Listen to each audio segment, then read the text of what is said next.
I don't want no oil, a spoil in my shoreline. I like fish much better than crud. I like birds and things, a-creeping and crawling.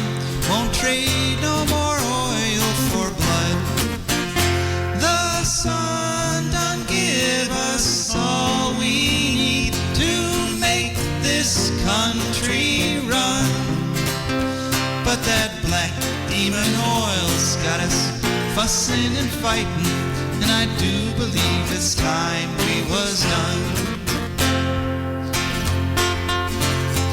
I don't want them nukes run by them kooks who think radioactivity is fun.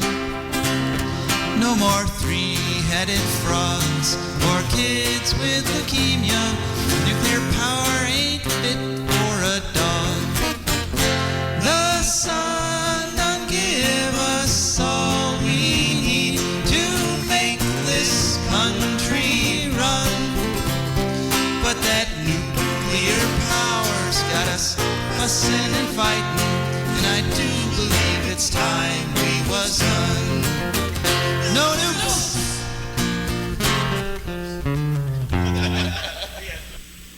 Good morning, Toledo, and good afternoon, Columbus, and hello to those of you listening on the internet, wherever and whenever you are.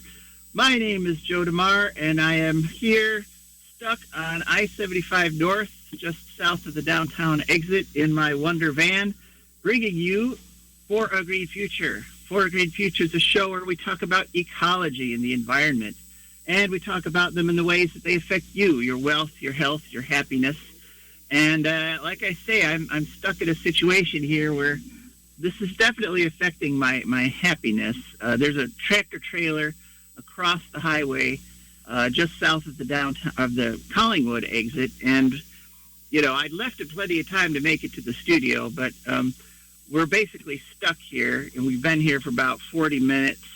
I see police telling cars to do stuff, so I'm going to have to probably move in a little bit. But in the meantime, I am doing my show right here from my wonderful plug-in hybrid Chrysler Pacifica, which still has 22% battery. And happy Father's Day, everybody. Wanted to start off with that since this is Father's Day. And so we've got a great show lined up for you today here, even though it's going to be broadcast from inside a car. And what we have is we're going to be just chatting here for another, 10 minutes or so. Oh, hold on here. I have to drive a little bit. A policeman's waving me forward. Okay. And let's see. He's pointing me back towards the South Street exit. So, yeah, okay. Cars are getting off. It's kind of a little bit crazy, but so we're going to just chat as I drive along here. And hopefully my co-host, Rebecca, usually I pick her up on the way into the studio, and we just sort of arranged to have clean feed. But what I'm hoping I'll be able to do this time is pick her up, and she can just join me in the car here.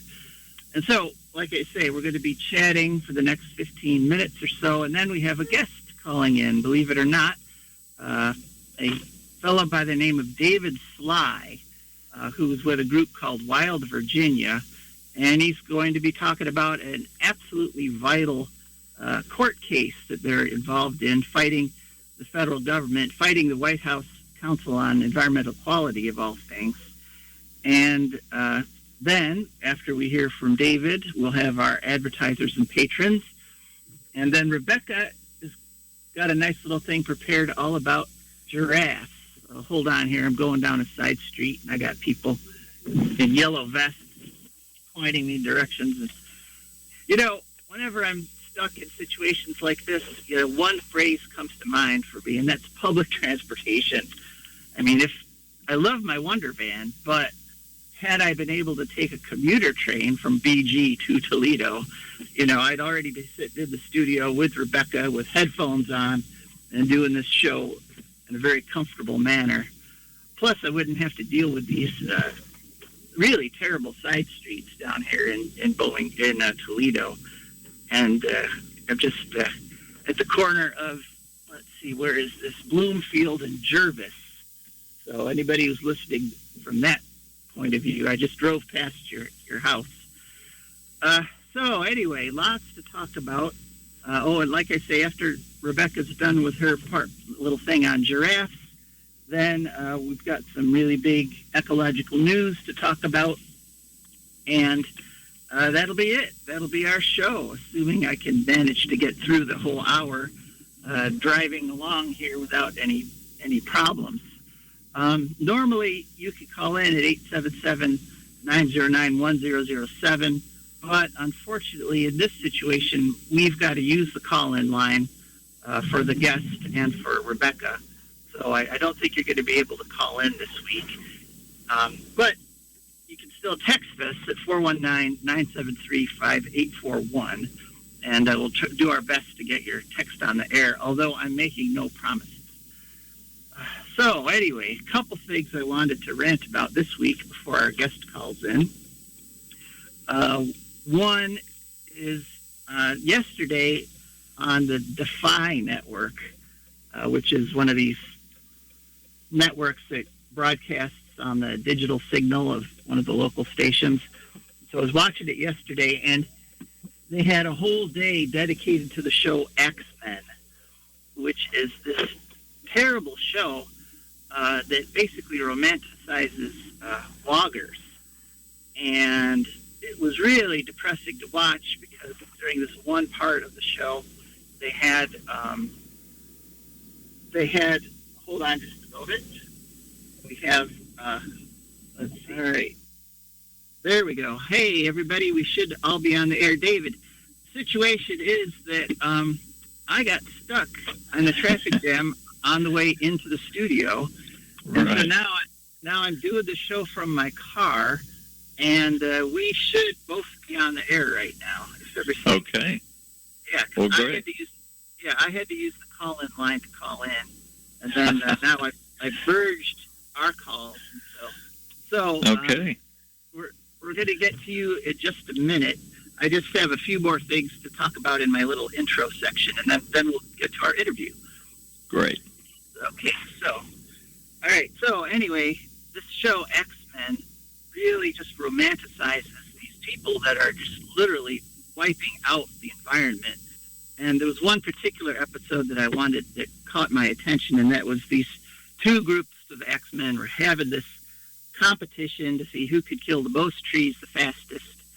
And they were logging on an incredibly steep slope, which made for great TV because they kept falling down and logs kept rolling down the hill and machinery kept tipping over and stuff, which was very exciting TV, but they should not have been logging that slope. If you're logging a slope that steep, then you are guaranteed to be causing ecological problems.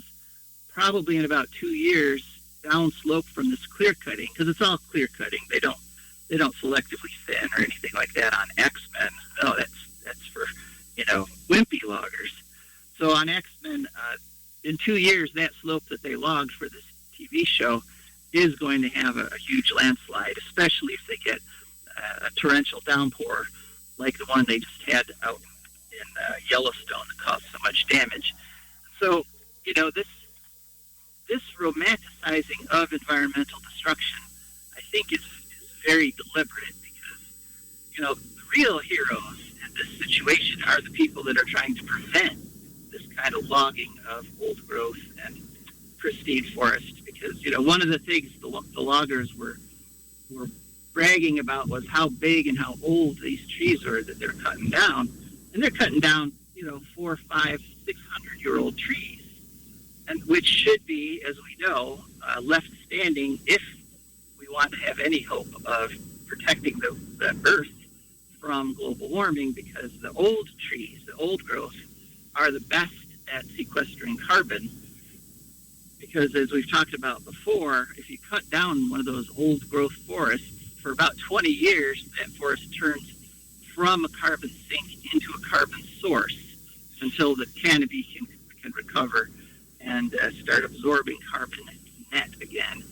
And so this, I just, I really did not enjoy seeing this stuff on TV. And since I have a radio program, since I have a platform where I can complain about it, and since it's Father's Day and I get to basically grouse about whatever I want, I just thought I'd mention that on the show today. Something kind of nice, my own personal ecological niche there around my house and my yard. Last week, you'll recall, excuse me, I'm going over a rough patch of road here. Last week, you'll recall, I mentioned that the Wood County Park District was having a special event at the Carter Farm about the way settlers in the region ate, the foods that they ate, and including the stuff that they foraged from the wild. So I went to that, and I learned about a whole new wild food that I did not know about before, and that is service berries. And service berries are these little trees. They produce a berry that looks kind of like a blueberry, but they got the name service berries because they were one of the first fruits that were available that you could use to make things like pies.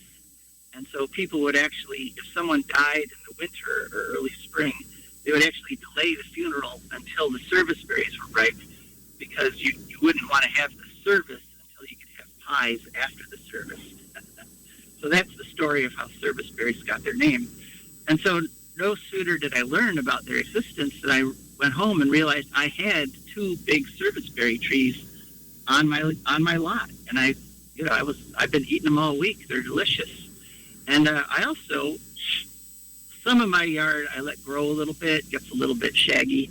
There's a little section that's got some fair number of little trees in it. And I discovered a cherry tree, a wild cherry tree that I had no idea was there.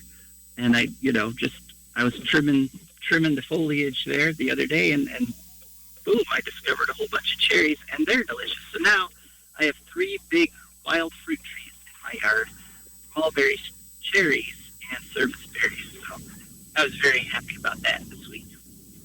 Okay, well, that's all I wanted to talk about before we went to our guest. And so, David, thank you for waiting so patiently while I, talked about that sort of stuff. How are you doing? I'm doing great, and I appreciate being here. Okay, well, I'm glad you called in, and I have to apologize because, like I say, I'm doing this from my car, so I'm not going to be able to follow our little, the questions I had prepared for you exactly. I'm going to have to go from memory here because, actually, I've already taken a wrong turn. So, kind of working my way back to where I'm supposed to be here. But I do remember that I wanted to ask you to start off with your name and who you're with and so forth. Sure. My name is Dave Sligh, and I work for a group called Wild Virginia. And, of course, our mission is to protect and restore the environment throughout Virginia, meaning our forest and our streams and the places that folks enjoy and depend on, and the things that are necessary for us to keep a sustainable future for our area. Yeah, a worthy goal. And you do have a beautiful state. I've gone through it a number of times. Yeah. There's a lot worth protecting there in Virginia. Absolutely. We're in the Appalachian chain, and some of our areas have some of the greatest biodiversity in the country, and there are lots of internationally important species and habitats here. So a lot to protect. Yeah. All right. So I was calling you to interview about a specific lawsuit that you guys are involved in that's called Wild Virginia versus White House Council on Economic Quality. And it concerns NEPA. Could you please, A, give us just a quick review of what NEPA is, and B, talk about the specific situation that prompted this lawsuit? Sure. Well, NEPA is short for the National Environmental Policy Act. It was adopted kind of in the heyday of environmental laws back in 1970, and is really a foundational law in our environmental history.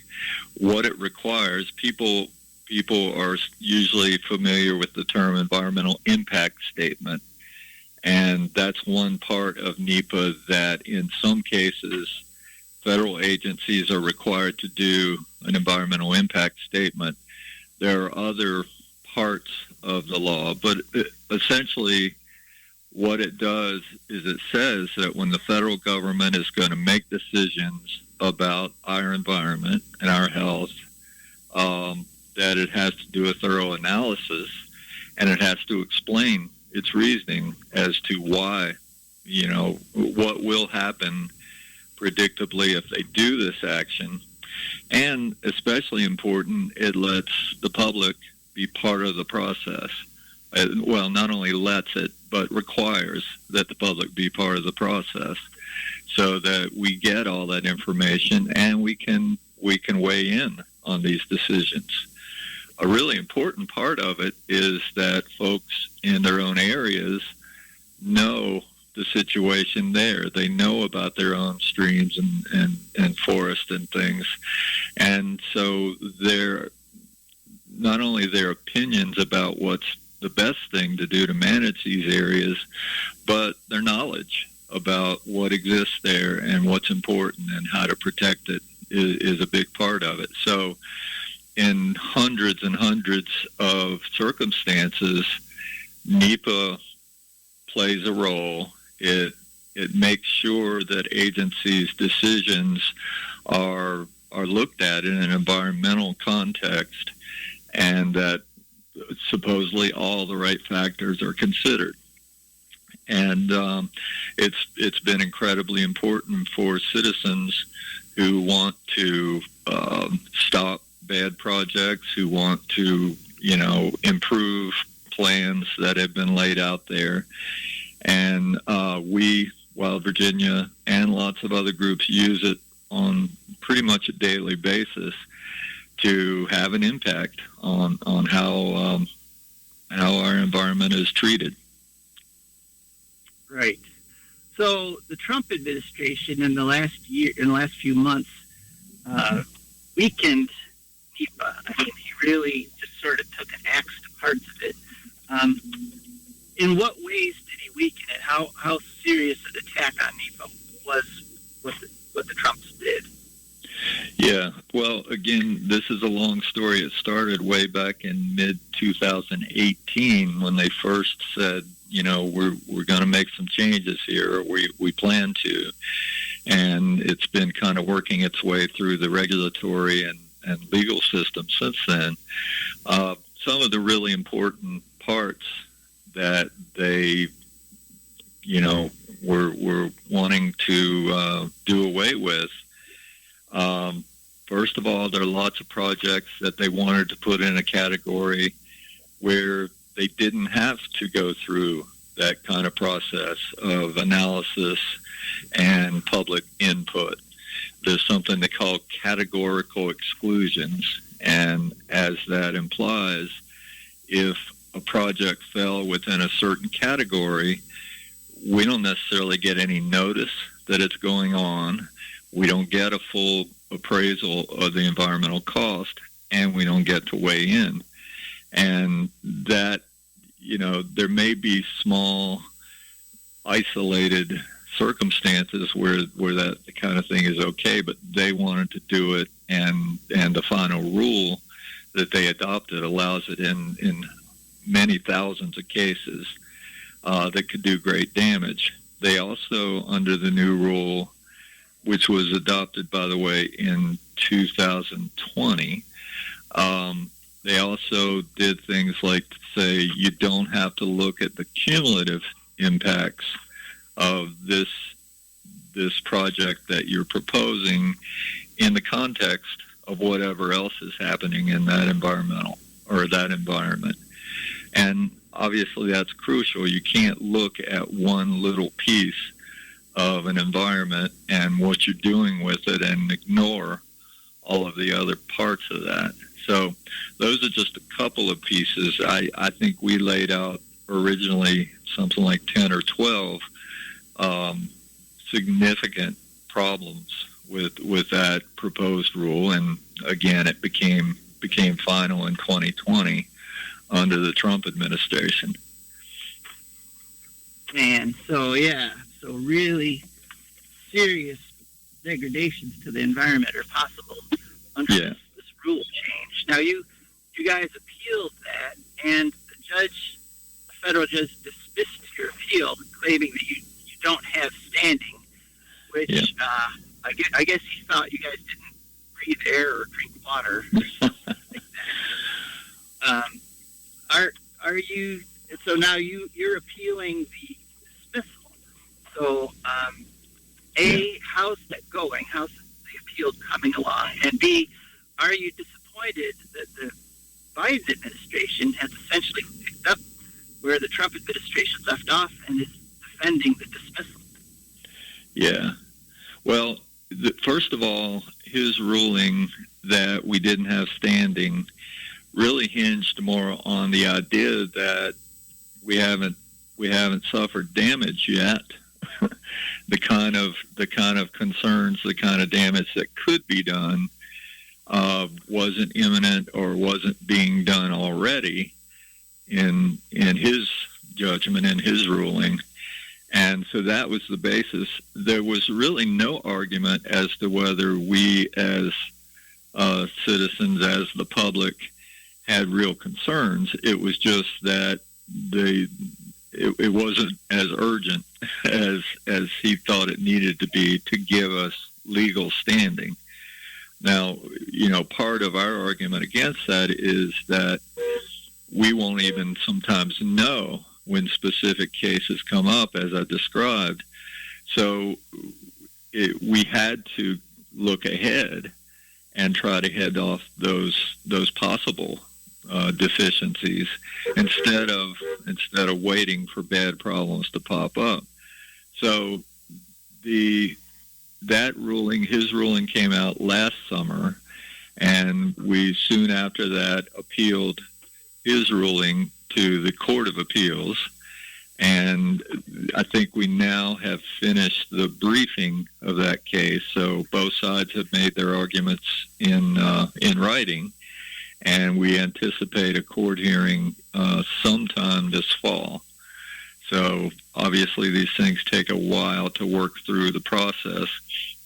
We also, when we filed the case with him, is we asked him to stay the original rule change, which meant that until the whole case was heard, the old rules would stay into effect, the rules that have been there since the early 70s. And he denied that also. So, unfortunately, the newer rules, the Trump rules, are in effect right now, except that the administration did do a revision, an amendment of their own, the Biden administration. So they did go in and they fixed some things, a few things, but they didn't go far enough. And so that's why we're continuing the case. And so I would say that the Biden administration's record on this is mixed. They have admitted that there were big problems with the Trump rule. They have gone forward with some corrections, but at the same time, they haven't been willing to go all the way. And so that's disappointing that we have to continue this legal fight to try to make sure, it's all fixed. So yeah, it is a mixed picture. And again, the folks, the attorneys for the government, haven't really disputed the fact that there's serious problems with the changes. And their court, fight, their disagreements with us in the court case have been more kind of procedural. And so that's kind of it's very disappointing that they have gone that way. Yeah. Does it seem like the courts are starting to lean towards the idea of, like, first cause great harm? Before, Well, I don't know if I would say that that's some kind of new trend. I mean, we're all concerned about changes in the makeup of courts, but, essentially this judge, I think tried to follow the precedents and the rules that the Supreme Court has laid down through the years. We just frankly think he got it wrong in some ways. So I don't really attribute it to some kind of, intent on his part to change the way these things are looked at. The bad thing is that this whole idea of standing has for decades been too restrictive in that, people who care about the environment, who depend on it, should be more. It should be more easier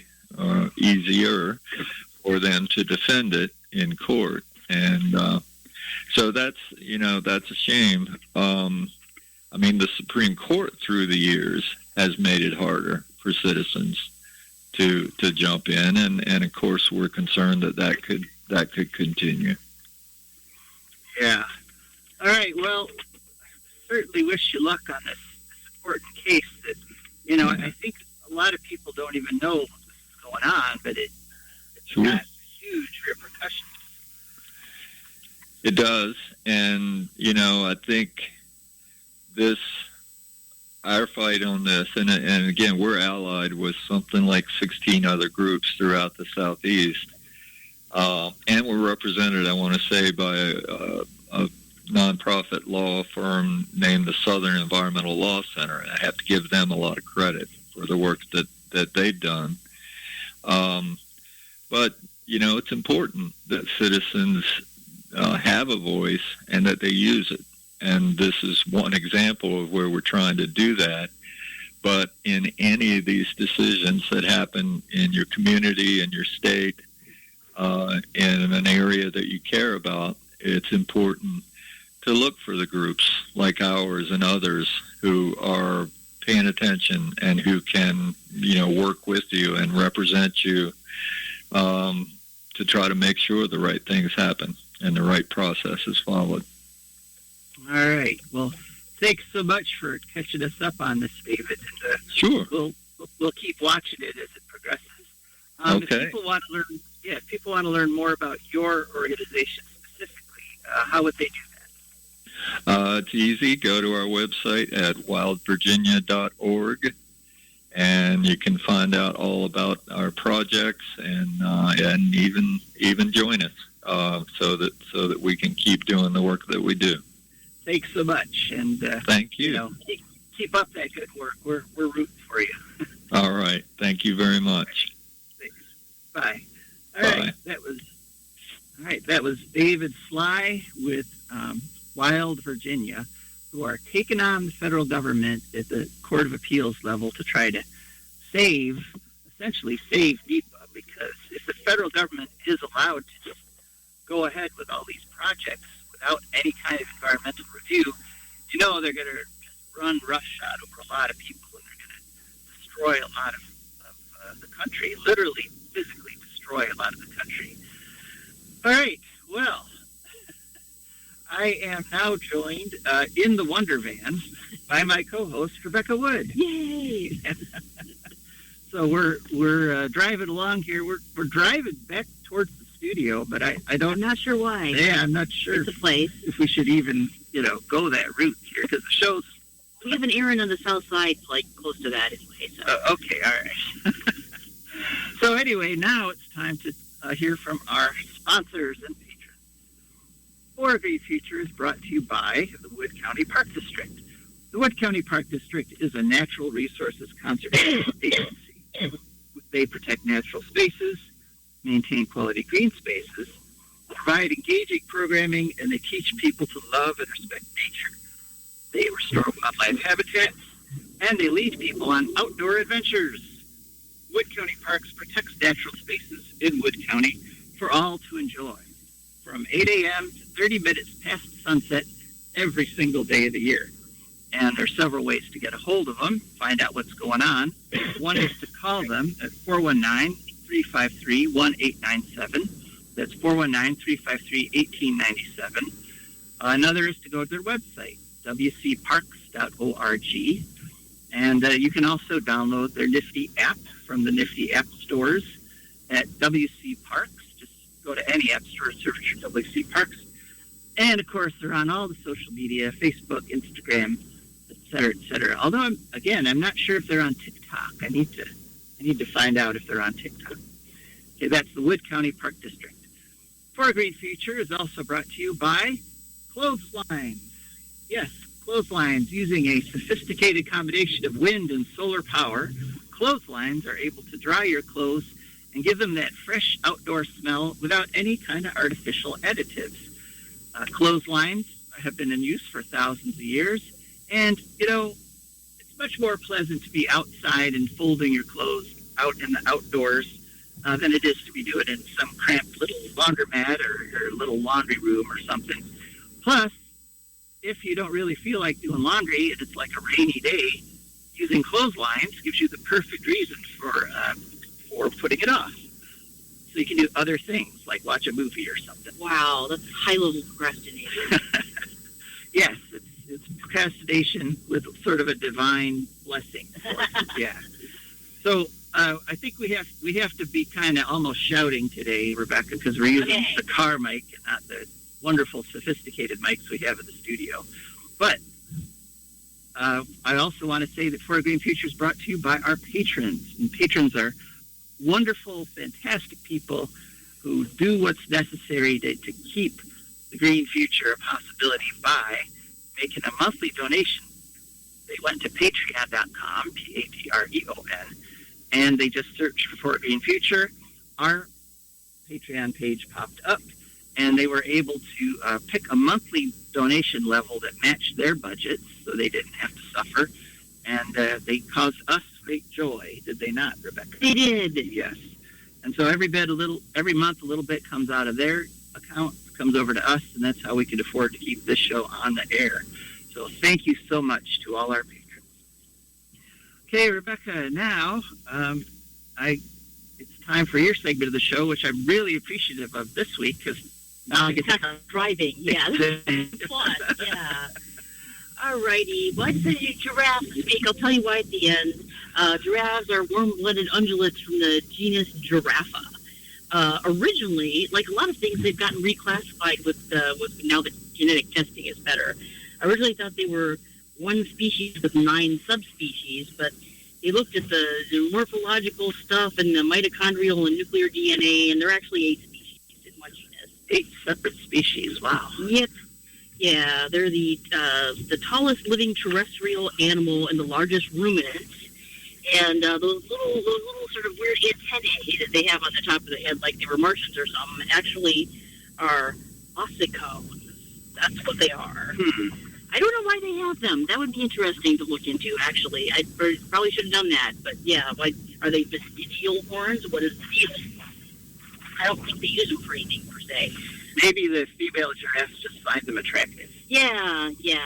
There's no telling what lady giraffes find attractive. They're in the family Giraffidae, and their closest relative is the okapi. They're in there with the okapis. And their range is bounded by Chad, South Africa, Niger, and Somalia. So those places and any places that might be sort of in the middle of those places. They like savannas and grasslands for habitat. They eat leaves, fruits, and the flowers of woody plants, especially acacia. Acacia is their special favorite. And they're eaten by lions, leopards, spotted hyenas, and African wild dogs, although giraffes are pretty tough. Like, they kick hard. They can knock you a really long way by swinging their head at you. I'm guessing that they may mostly only get to hold sick ones and/or sick ones, possibly. I don't know. That'd be interesting to find out, too. They more or less lived in herds that are segregated by gender, like they can only come together to make new baby giraffes. And they use those big old necks to fight with at mating time. see who's dominant. They just kind of clash their necks together. Are they one of those animals with specially reinforced skulls, too? I think they might be. Yeah, I think so, yeah. They knock heads, literally. The International Union of Conservation for the Conservation of Nature says that they're vulnerable to extinction. There are 97,500 approximately left in the wild and 1,600 in zoos. So that is how many giraffes we are working with. They're very popular in human art and literature because we tend to perceive them as at once beautiful and vaguely silly looking. I guess that's because, they're these beautiful tall animals that have this beautiful swaying gait, and they look very graceful until something goes wrong and they don't. So, yeah. Interesting. They're usually perceived as female because they're slender and graceful and things. But Salvador Dali considered them a symbol of masculinity. Makes you wonder if those kids aren't onto something with the gender being a construct thing. With giraffes, like as a species, they have a gender, whatever human beings, like with dogs and cats. They're a pretty easy way to illustrate evolution and how it works, because how this, evolution didn't just say one day, okay, we're going to have a really animal with a really long neck. It started out with they were, on ground level, eating the lower things off the lower branches of the trees, and then they'd eaten all the food and they were still hungry, and there was one giraffe with a longer neck and DNA for a longer neck, and this kept, his grandchildren all had longer necks, but the one with the longest neck lived to have the most offspring, and that just kept going until they were really, really, really, really tall. So, yeah, the reason I wanted to do them for Father's Day is that we're almost to the studio now, but the reason I wanted to do them for Father's Day was that I think the best Father's Day I had with my dad was the one where I took him to the Toledo Zoo. I got a membership for this purpose back before I had to support an elderly doggy who's not a cheap date anymore. Yeah, but we went and we did the giraffe experience because I budgeted for that, and it consists of feeding really overpriced lettuce to giraffes, but it's a lot of fun. And it's real hard not to go back for a second bowl of lettuce leaves, which we ended up doing. But I thought it was going to be like with feeding cows and horses, where you just got to flatten out your palm so they don't accidentally chomp on a finger. But no, because it turns out that giraffes have these long, slender, purple, scaly tongues on top of the necks, and which I think came about because acacia thorns hurt. So you wanted to have a tongue that was tough, but also very flexible, so it could sort of delicately take between the thorns, Oh, yeah. And they pretty much use them like Indiana Jones with a bullwhip. And the technique is just take some, let it to some in your fist and get it anywhere near the giraffe over the rest. They're just kind of like, thank you. It's like, almost like frogs, They're, mind you, bullfrogs with long, sticky tongue, but they're not quite like that. But they're pretty impressive. But yeah, so we were feeding this giraffe, and we found one that nobody else was feeding, and he was real happy. And then we decided to go back for more lettuce, and the kiosk was maybe 8-10 feet away, I think. So we walked back that way, and the giraffe. I'm not sure I can do this without illustrating it physically, and you're not here, but he was leaning as far as he could over the fence with his neck, and then he had his tongue pointed towards us in the kiosk also.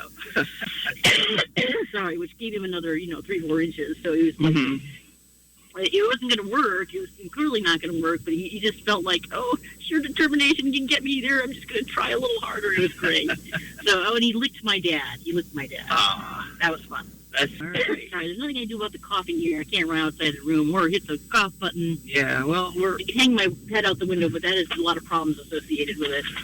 Yeah, we're almost to the studio. We're turning into the drive on Arlington. And like I say, now I'm not sure if we should even do the little delay that we would need. Yeah, what's the point? You just hang out in the parking lot. But yeah, we'll hang out and roll down the windows and cough out okay. that direction. Fair enough. Sounds good. Yeah, and thanks for that. Talk about giraffes, and the departure of our guest means that the phone line is open. Yay! At 419-973-5841. And if you call, I will just merge our calls and put you on the air through the Wondervan now, or actually pull it up to the studios. And they have this really cool security fence now here. It's a recent addition. But it tells you you're good enough the way you are, and the world is lucky to have you and stuff, so you feel more secure. That's what it does. Yes. I don't know if you've heard that, but it has this great British accent. Access granted. Yeah. So we have access. It's like James Bond. Yeah. It's like our own little virtual Molly Penny there. Yeah, it's Money Penny. Money Penny. Oh, Yeah. sorry. Sorry, all you James Bond fans. Got that wrong. All right. Well, here we are in the parking lot of the studios of 100.7 FM. And In the shady spot. a nice shady spot, and continuing the show. Now we're going on to ecological news, Yay. and we have a whole bunch of stories to talk about this week. First one is Yellowstone grizzlies. There is a new lawsuit afoot. Seems like there's always lawsuits afoot. People are suing the U.S. Fish and Wildlife Service because they have approved a plan to allow sheep grazing in the national forest right smack dab in the middle of the endangered species habitat of the grizzly bear. So that's nice if you just kind of want a grizzly buffet. Right, except that killing livestock is one of the excuses that can be used to kill grizzly bears, even though they are, an endangered species. Right. Which cause and effect people. Right. So if you put That's a good place to graze them. if you put a whole bunch of bear bait right in the middle of the bear habitat, bears are going to take the bait, and then they'll be able to be shot. This appears to be another evil plan by Martha Williams, head of the National Fish and Wildlife Removal Service. Martha Williams is from Montana, where she engineered the removal of several important species from the endangered species list and initiated trophy hunting programs. That's her big thing, is get them off the list so we can shoot them. So there's been a very complicated history of grizzlies and endangered species status. In 2017, the Yellowstone grizzlies were removed from the endangered species list because the Wildlife Service said, "Oh, we got enough of them now." But then in 2020, they were put back on because of court cases that said, "No, that we do not have enough of them now." And now the three states, Wyoming, Montana, and Idaho, have appealed to have them removed again because they did this nifty trick. The estimates were too low for maintaining the population. So they said, "Oh, hey," and they changed the way they count the grizzlies, not physically count them, the way they estimate the number of grizzlies, and suddenly they had more than enough.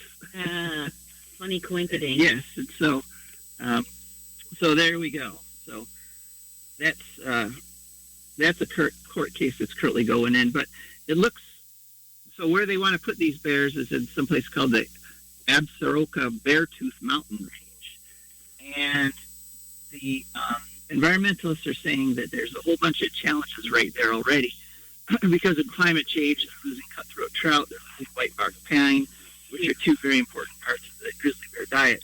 And so to both take away food that was there and to all of a sudden put these sheep right in the middle of their territory. Yeah, that seems like predictably bad. Yeah, so let's hope the environmentalists win that lawsuit. Second, on to some good news, and that is that the U.S. Energy Information Agency, or Administration, has come out with their 2021 energy report. And what's great about this energy report is it says that we're doing it. We're shifting over to renewable energy and non-carbon energy. We're not doing it fast enough. Natural gas and coal still make up 60% of the nation's electricity sources. But what was cool about this 2021 is that renewable energy sources beat nuclear power. Nuclear power is down to 18.9% of our electricity supply, whereas renewables are up to 20.1%. And renewables, the biggest source of renewable energy. And I got to say, the report went to great lengths not to let this fact become clear to people. Wind is the biggest the biggest renewable energy source that makes up part of this report. Wind provides about 9% of our electricity now. The next was hydro. Hydro makes up about 6% of our energy source. Solar presents about 3%.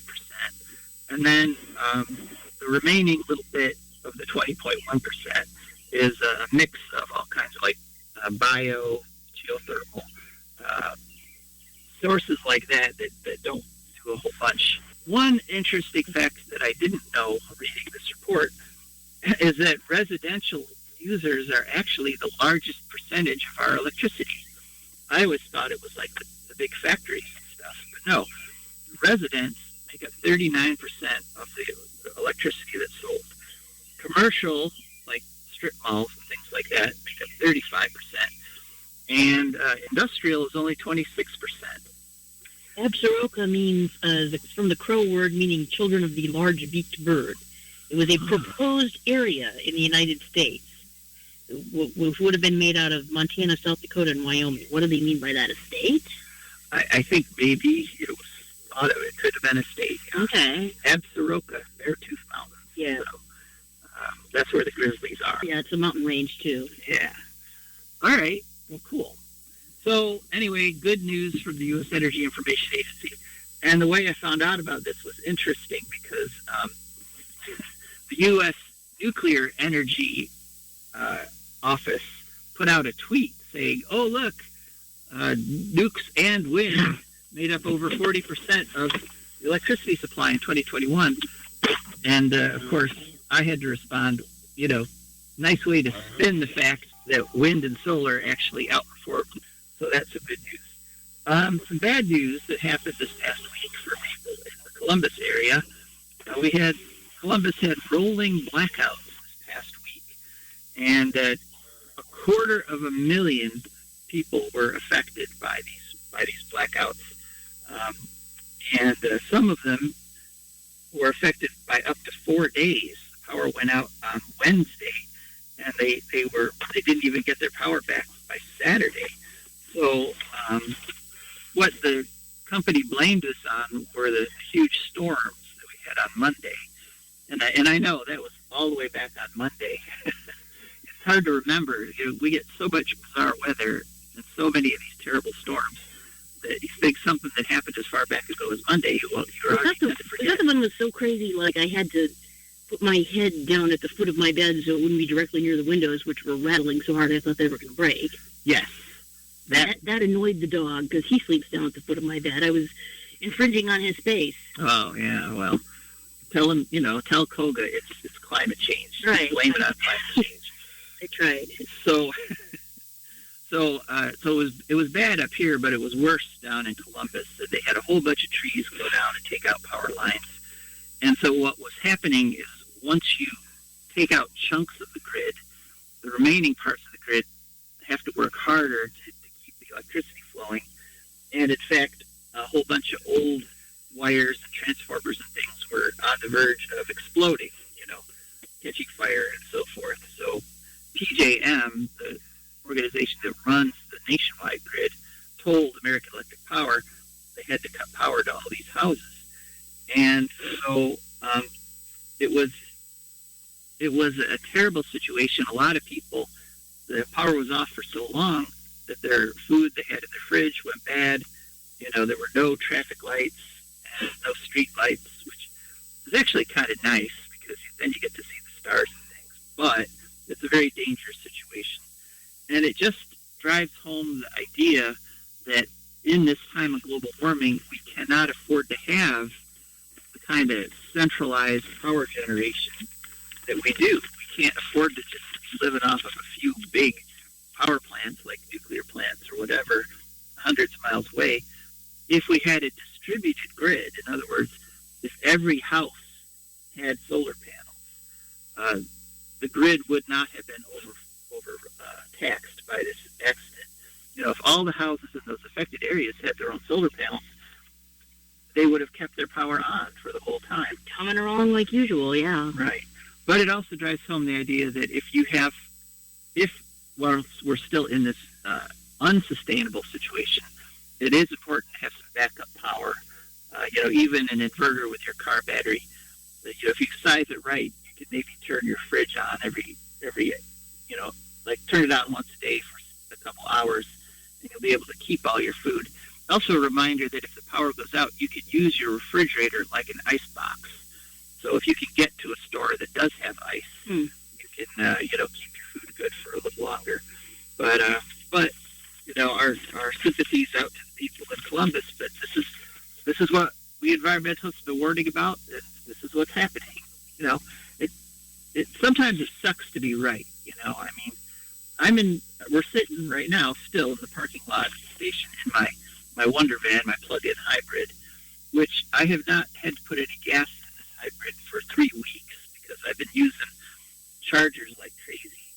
And, I see the posts from all my friends that have regular internal combustion engine cars. Everybody's all smug about that. I mean, you should have a car, but that's a real problem for people who have jobs they have to get to. Yeah. I mean, I'm reading that people are having to choose between going to work and eating, and sometimes people are having to tell their bosses, I can't get in because I can't fill my tank. Yeah. And, when you have a plug-in hybrid like this, you can get around those problems, or an electric car. But there's no pleasure in the fact that I was right about this. I mean, I started gushing about this band. You probably remember well. I do. Way back in 2019. So it's sort of an emotional reaction of, ha, I told them so. Oh, damn, I was right. Yeah, that's a good way to characterize it. I'm not happy that my friends are suffering so much through these high gas prices. But, if everybody who could have bought a plug-in hybrid in 2019 had bought their hybrid, there'd be a lot fewer people who are suffering these effects. Because gas is cheap right now while you're buying the car does not mean you should get the most gas-guzzling car possible. Yeah, so just keep that in mind in the future, that having the option of plugging in really can make a big difference in situations like this. Okay, anyway, on to our next story. We've only got a few minutes left here, and they're still available for a call-in at 419-973-5841. Story from Inside Climate News. President Biden has been in office for more than 500 days.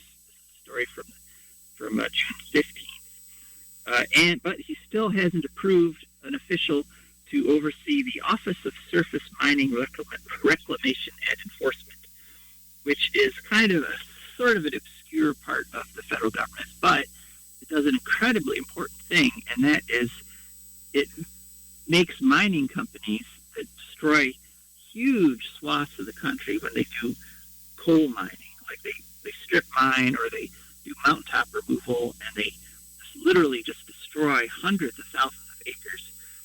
They're required by law, after they're done getting the coal out, to cover it with topsoil, to replant, to try to bring the area back to some semblance of life. And this office, the Office of Surface Mining Reclamation and Enforcement, it's their job to enforce that. And what's happening without a director, what's been happening for the past couple of years, is the coal companies are just not doing it. So they're just leaving these whole areas, which are as big as cities, as good-sized cities. They're leaving them completely dead, completely bare. And what's worse is when it rains and when the water runs off these strip mines and mountaintop removal places, it creates a... excuse me, my engine just started because I finally used up my battery.